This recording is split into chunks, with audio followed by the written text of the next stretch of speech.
Bienvenue à tous pour ce nouveau journal de la semaine. Tout au long de ce numéro, nous évoquerons les dernières infos de la planète science, à commencer par l'altruisme des premiers représentants du genre Homo, puis nous évoquerons une nouvelle espèce de mammifère découverte à Madagascar, avant d'enfiler les gants pour parler de baseball. Il y a plus de 500 000 ans, l'Homo antecessor, le premier représentant du genre Homo en Europe, prenait soin de ses seniors. C'est en tout cas ce que suggère une équipe espagnole après avoir découvert et étudié des restes de colonnes vertébrales dans le gisement d'Atapuerca, au nord de l'Espagne. Selon les chercheurs, ces os auraient appartenu à un mâle souffrant de troubles locomoteurs. L'individu avait, semble-t-il, adopté une posture courbée et se déplaçait avec un bâton. Malgré ce handicap, et c'est ce qui surprend les chercheurs, cet Homo antecessor aurait vécu jusqu'à l'âge de 45 ans. Pour l'équipe espagnole, ce mâle en mauvaise santé n'aurait pas pu vivre si longtemps sans l'aide de ses congénères. Elle ressemble à un petit lémurien et vient d'être retrouvée au nord-est de Madagascar, dans les marais du lac d'Alaotra. Elle, c'est une nouvelle espèce de mammifère carnivore de la famille des mangoustes. Elle a été baptisée Salanoia durelli en hommage à Gerald Dureld, le fondateur de l'ONG britannique Dureld Wildlife qui a découvert l'animal.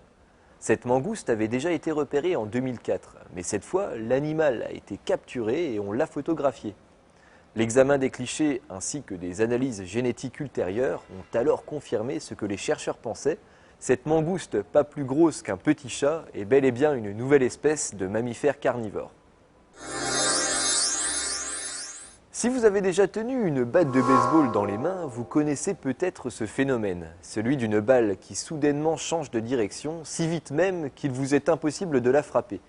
Cet effet se produit lorsque le lanceur impose un fort sens de rotation à la balle. Pourtant, ce changement de direction ne se produit pas toujours. De quoi intriguer des chercheurs américains qui ont tenté de comprendre l'origine du phénomène. Ils ont donc commencé par filmer et décrire la trajectoire de ces balles, tout cela pour s'apercevoir qu'à aucun moment la balle ne change de direction. La trajectoire est au contraire courbe et harmonieuse. Pour les chercheurs, une seule explication, ce changement de trajectoire de la balle serait lié à une illusion d'optique. Une illusion provoquée par la structure de l'œil et la différence qu'il existe entre la vision du centre de la rétine, riche en photorécepteurs, et la vision périphérique, moins riche en photorécepteurs et qui ne perçoit que l'information la plus contrastée de l'objet. L'effet de la balle courbe se produit donc au moment où le batteur perd la balle des yeux, passant d'une vision centrale à une vision périphérique.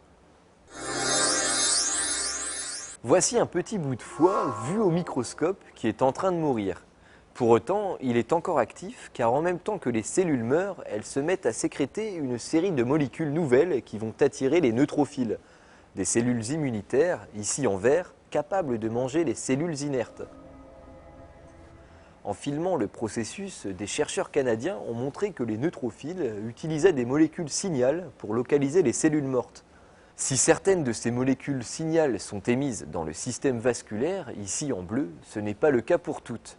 Les neutrophiles peuvent alors traverser la membrane des vaisseaux sanguins et remonter la piste des zones de cellules mortes, même si celles-ci sont déconnectées du système sanguin. Place à une histoire d'astronomie. En janvier 2010, des chercheurs repèrent une traînée bleutée très brillante entre Mars et Jupiter. Pour eux, c'est une première. Même s'il a des allures de comète, aucun corps connu ne ressemble à cet objet. Pour déterminer sa nature, les équipes de la NASA font appel au satellite Hubble, capable de photographier avec une grande précision des objets très lointains. De janvier à mai 2010, Hubble, avec le renfort de la sonde Rosetta de l'Agence spatiale européenne, a pris plusieurs clichés.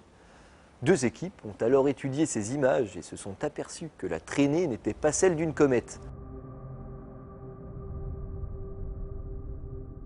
Il s'agit en fait d'un ensemble de débris qui, selon les astronomes, serait le résultat d'une collision à 18 000 km/h entre deux astéroïdes. Merci à tous d'avoir suivi ce numéro. Rendez-vous la semaine prochaine pour une nouvelle revue de l'actualité scientifique. D'ici là, n'hésitez pas à suivre l'info sur le site de la rédaction scienceactualité.fr. À vendredi.